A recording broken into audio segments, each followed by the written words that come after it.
Corrupt Authority by yours truly. They set up for the night on the slope between Newbark and Blackthorn, outside one of the mouths of Johto's dark cave. Hibiki caught fish in a nearby lake, while Kenta prepared a cooking fire. He returned with a couple of impressive-sized trout, to see Kenta gazing up into the distant east. Turning to see where he was looking, Hibiki could just make out the faintest glow on the summit of Mount Silver. "Bolt's just had his dinner," Kenta said, noticing him. "And it looks like you got ours. All right, those look amazing." "Thanks. I think I saw a Dratini in there," Hibiki said. "You probably did. A friend of mine once told me he caught his in there. Who was it now? Matmick something. Irish name." As Kenta took the fish, Hibiki looked back up at the tiny light on Mount Silver. "Is someone else camping out too?" he asked. "From way up there?" "Yep. Even though you'd have to be one hell of a reclusive nut to do something like that," Kenta replied. "I told him too, but he wasn't too keen on listening." "Him? Him who?" "The guy we're meeting tomorrow," Kenta said, putting the fish sticks over the fire. "Turns out it was pretty convenient that we could just drop Marina off so close to where we were going. The last journey to the mountain for a powerful ally didn't go so well, but I'm determined to make it work this time." A cold wind blew through the area. Hibiki still had his traveler's cloak, but Kenta shivered and reached into his duffel bag. "Ugh, now's the perfect time for this thing." He pulled out a warm-looking hoodie, mostly red in color, but with white pockets. Hibiki recognized it instantly. "Hey, isn't that—" "My old trainer garb. I couldn't resist sneaking into our house while we were in our hometown."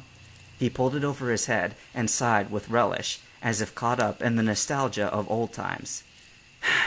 "Hibiki, I haven't been entirely honest, even with myself. Remember how, in Yusin's car, I told you that I had no regrets about declining the champion spot?" Hibiki nodded. "The truth is, I never stopped feeling guilty when I look back on it." Kenta's eyes narrowed. "If I had replaced Lance, I might have had more influence when the restrictive policies were still in the making. I'm not saying that people like Lance and Brendan didn't resist G.R.I.P, but that might have been my burden, and I ran from it." Kenta pulled the trademark white beanie off his head and looked at it. "Brendan is a worthy champion that people still look up to, and I've been trying to right G.R.I.P's wrongs in his name ever since, but I can't go riding his coattails anymore."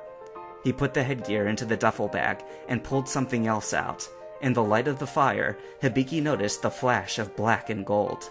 Kenta pulled the cap over his head and twisted it around backwards, causing some of his hair to stick out front. "It's time to make changes in my own name." The morning sun upon Mount Silver reflected off the ever-present snow of the peak, bathing its surroundings in a dazzling white glow. The scene unfolded before Hibiki's eyes like an old legend reborn. Standing in the snow were two figures, both with their hands in their pockets, both with their heads bowed, but with eyes locked upon each other. The wind blew for a moment, and then was still. The younger man spoke. "Hello, Red." "Hello, Gold." "Gold," thought Hibiki.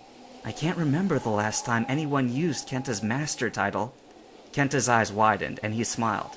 "This is new. What happened to that vow of silence thing you pulled on me the last time we were up here?" "Last time, we had nothing to discuss," the older trainer, Red, said simply. "And how do you figure this time is different?" asked Kenta. "Do you keep a radio up here?" "That and the man who brought it," Red replied. "You aren't my first visitor, you know." "Well, not in 3 years anyway," Kenta shrugged. He gave Red a sudden shrewd look. "I've never blabbed to anyone that you're up here, except last night to my brother. Who found you?" Red looked away and put a hand on his hip. "Can I trust you, Gold?" "Trust me?" A troubled expression came over Kenta's face. "Where's this coming from? Why wouldn't you trust me?" "For one, because you're supposed to be dead." Kenta groaned. "Why wasn't that the first thing out of your mouth? Look, it's cold out here, and I haven't even gotten to introduce my brother to you. Let me hurry up and put myself in your trust debt so that we can go to wherever you're holed up." He turned and looked at Hibiki. "Show him the Master Ball, Hibiki." A bit nervously, Hibiki drew the ball from his Pokemon belt that now contained Steven Stone's Metagross. Red straightened and stared, then looked back at Kenta, who had drawn Zapdos's ball. Wonder shone in his eyes. "A Master Ball? No, 2 Master Balls?" "Try 92. said Kenta solemnly. "I had as many produced in short term as possible, and if you tell anyone that, they'll probably send a whole legion of hitmen to kill me again. Okay? I've spilled my guts, so now it's your turn." Red gritted his teeth and clenched a fist. "How am I supposed to just talk after this? Gold, what have you been doing?" "He's been posing as Brendan Birch," said Hibiki. "Did you pick up any of that on the radio?" He could have laughed at the new bewilderment that crept over Red's features. Upon first impression, this seemed like the kind of solemn, strong and silent type of guy that was never shaken by anything.